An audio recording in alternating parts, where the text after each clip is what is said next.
As an occupational therapist and mum, I absolutely love baby push walkers. So you might also know these as baby activity walkers or baby stand walkers.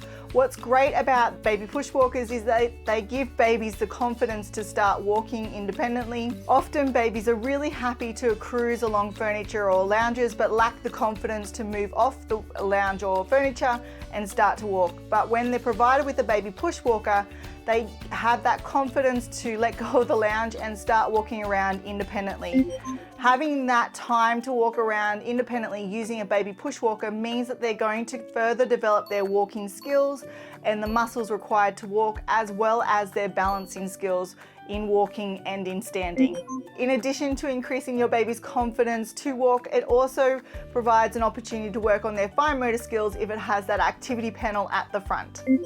When you're looking at baby push walkers, you will notice that there are two different types of baby push walkers, wooden ones and plastic ones. So in this video, we're going to cover the pros and cons of each to help you decide which baby push walker you want to purchase for your little one.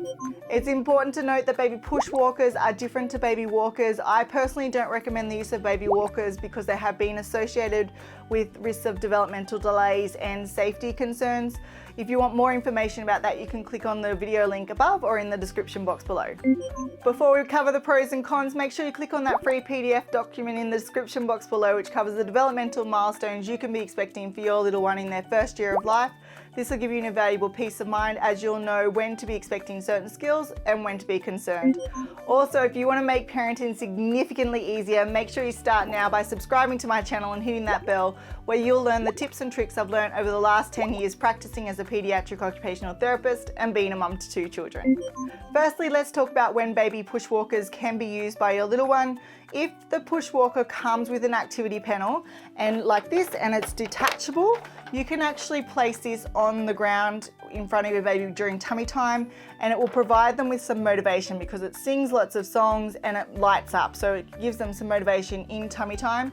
And then as they learn to sit up, you can place it back into the walker, and then when they're sitting, they're starting to interact with this activity board in sitting. If you have a wooden one, then you would just do it in sitting and have your baby sitting in front of it and interacting with it, but you want to make sure that the activity panel is in the front of the walker, not at the rear, because that makes it a bit difficult to reach for the little one. Now, your baby will start to use the push walker as an actual push walker, so to help them walk around independently, when they're able to cruise along furniture and starting to stand independently for a short period of time. So this generally happens at around 9 to 12 months of age.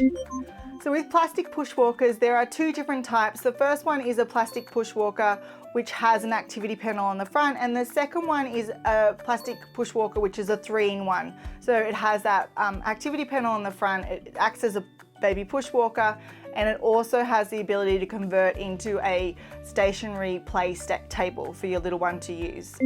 So the pros of plastic push walkers is they are extremely cheap and lightweight, and because they're so lightweight, your baby's going to be easily able to negotiate corners and turn around, which is really important when they're using it to walk around.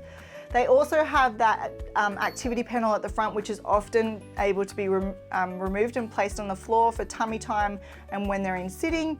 And that activity panel has lots of different music and lots of different noises it makes, so animal noises, and it also lights up and your baby can interact with it to develop their fine motor skills. Baby push walkers that are plastic also have the ability to adjust the speed of the wheels, so they generally have 2 different settings. So when your baby's first learning to walk, you put it on the lower setting, and that just means that it's harder to push, so it's not going to kind of roll away on them as easily. And then they also have the ability, some models, to fold their legs, which means that it takes up less space when you're trying to store it, and it's also easily transportable. And the added benefit is that some of these models have inbuilt motion sensors, so when your baby starts walking, it starts to play music and light up to provide some motivation for your little one. So the cons of plastic push walkers is that because they are so lightweight, they do tend to kind of run away on little ones when they're first learning to pull themselves up from the ground into standing. So when they do that and they need a lot of support to get up into standing, they generally tip the walker over. So you do need to be there to support your baby when they're doing that movement and getting stronger in that position. And the other thing is, because it's so lightweight, and if it doesn't have that ability to change the speed of the wheels, the wheel speed can just kind of pick up, and then the walker just rolls away from your little one and they will fall over. Also, the models that have activity tables, so you can convert from a push walker to an activity table, those tables are really unsteady because, again, they're so lightweight. So your baby needs to be really confident in standing, so they're not needing to get support from that table to maintain that position. If they are, they're just going to tip that table right over. Because plastic push walkers are so lightweight and they have that risk of running away on little kids when they're pushing it and also pulling themselves up into standing, tipping over, they are generally better to be used on carpeted flooring rather than tiles or wooden flooring, just because it gets more traction when they're on carpeted flooring, and then they're less likely to kind of run away on your little one and also tip. But in saying that, once your little one is able to walk around quite well using the push walker and not needing a lot of support, you're more than able to move the baby onto using the push walker when they're on tiles and on floorboards. My children cope totally fine. So if you are looking at purchasing a plastic push walker for your little one, I find the VTech Sit to Stand push walker the best, and that is because it has that adjustable wheel speed. It also has the ability to fold the legs, and it's relatively cheap. So in Australia you can buy it for $65, and in the US it's around $45. Now let's cover wooden push walkers. So there are two different types of wooden push walkers. You have the really basic wooden push walkers, which are generally really quite simple, and they generally come with blocks in the front of here that you would use at another time. And then you have the more complex push walkers, which have an activity panel on it. So it's at the front or at the back. The front ones are better because it's easier for the little one to reach when they're in sitting, but some of them have them at the back. Now, when we're looking at wooden push walkers, the pros of these is that with the lightweight ones, so ones like this, they are really easy for your baby to move around and negotiate corners. Whereas the ones with the activity panels, they tend to be a lot heavier and really difficult to move and negotiate corners. Now, because the wooden push walkers with the tray are extremely light, it does mean that there is a risk that they might run out from underneath your baby or tip, but really all baby walkers are likely to tip when your baby's first learning to do a sit to stand, so pull themselves up from the floor into standing.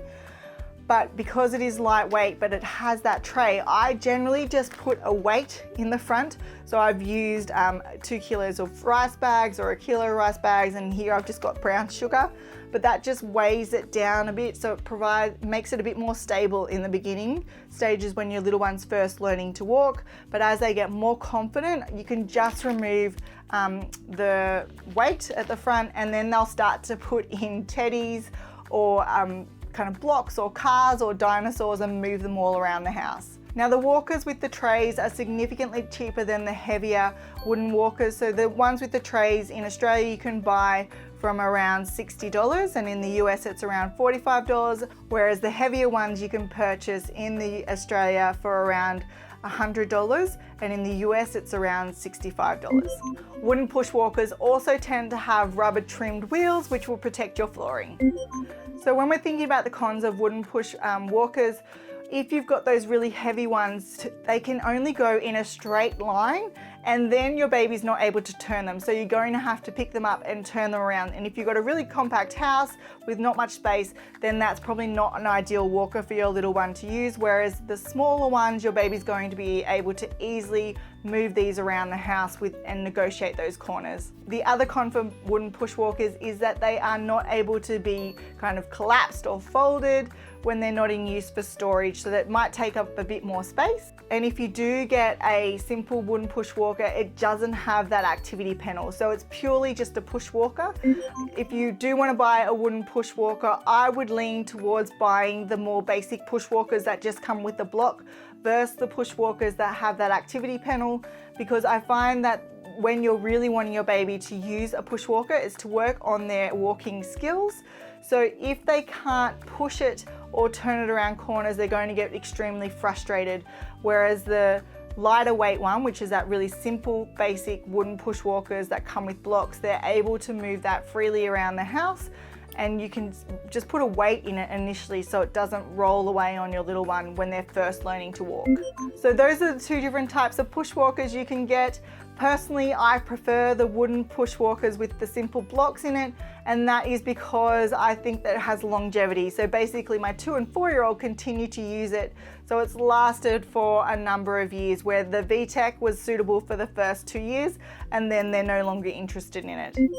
I hope you found this video extremely helpful and now you know which one to purchase for your little one. Don't forget to click on that free PDF document in the description box below, and hopefully I'll see you next week where I'll share more parenting tips and tricks.